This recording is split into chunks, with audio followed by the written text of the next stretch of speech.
საინტერესო თემა, რომელსაც აუცილებლად უნდა მივაქციოთ ყურადღება, ჰაერის შემცველობაში დამაბინძურებელი ნივთიერებების რაოდენობა დასაშვებ ნორმას რამდენჯერმე აღემატება. განსაკუთრებით პრობლემური დედაქალაქში ავტოსატრანსპორტო საშუალებების გამონაბოლქვია, სწორედ ამიტომ მთავრობა გამონაბოლქვის შემცირების გზებზე მუშაობს.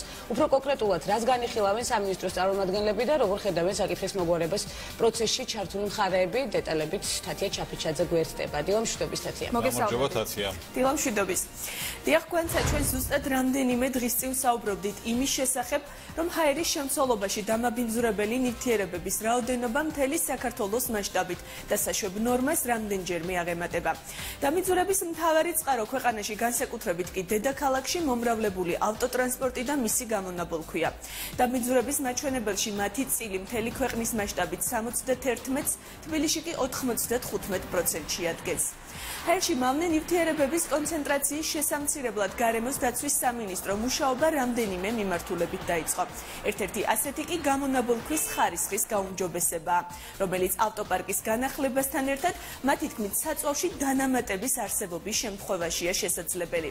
მინისტრის მოადგილის თეიმურაზ მურღულიას ინფორმაციით, ამ დროისთვის საკითხზე კვლევა მიმდინარეობს, რის შემდეგაც ცნობილი გახდება მოუწევთ თუ არა ნავთობიმპორტიორებს ახალი მოთხოვნის შესრულება. აქვე მურღულია აცხადებს, რომ ასეთ შემთხვევაში საწვავზე ფასები დაახლოებით 2%-მდე გაიზრდება.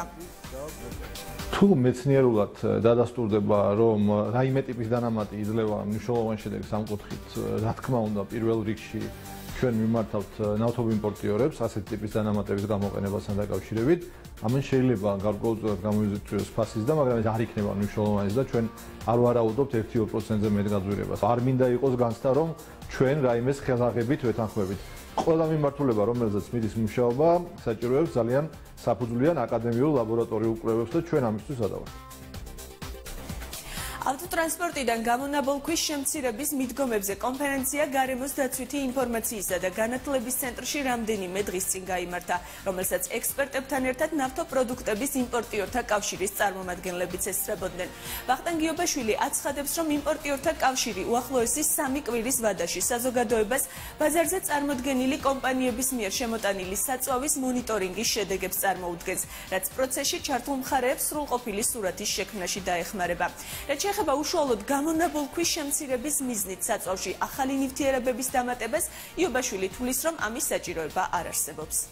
ის ავტომობილები, რომლებიც შემოდის ევროპიდან და არ აქვს მნიშვნელობა საიდან შემოდის, თუნდაც იაპონიიდან და ამერიკიდან, ყველა ამ ქვეყნებში არის უმაღლესი კატეგორია ეკოლოგიური თვალსაზრისით.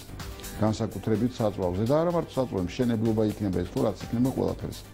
აქედან გამომდინარე, თუ ავტომობილი არის მოწესრიგებული, არანაირი ახალის გამოგონება არაფერს არ ჭირდება. სამინისტროს მიერ შემოთავაზებულ ახალ ინიციატივაში კონკრეტულ ბიზნეს ინტერესებს ხედავს ტრანსპორტისა და გზების ასოციაციის თავმჯდომარე დავით მესხიშვილი, რომელიც საქმიან დილასთან საუბრისას ამბობს, რომ პრობლემის მოგვარების ერთადერთი გზა სავალდებულო ტექნათვალიერების შემოღებაა.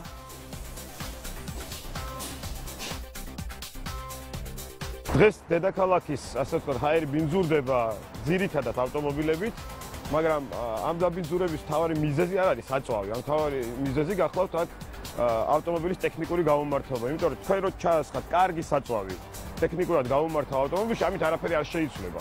ამიტომ პრიორიტეტები არ არის სწორად დავაგებული, პირველ რიგში ჩვენ უნდა ვიზრუნოთ ავტომობილების ტექნიკურ დათვალიერებაზე, შემდგომ საწვავზე. მე ამაში უფრო ხედავ ბიზნეს ინტერესს, კონკრეტული პიროვნებების, ვიდრე რეალურად ზრუნვას გარემოს დაცვისკენ. რაზე შეჯერდება სამინისტრო სპეციალისტებთან ერთად, ამას საზოგადოება უკვე 2016 წლის პირველ ნახევარში გაიგებს.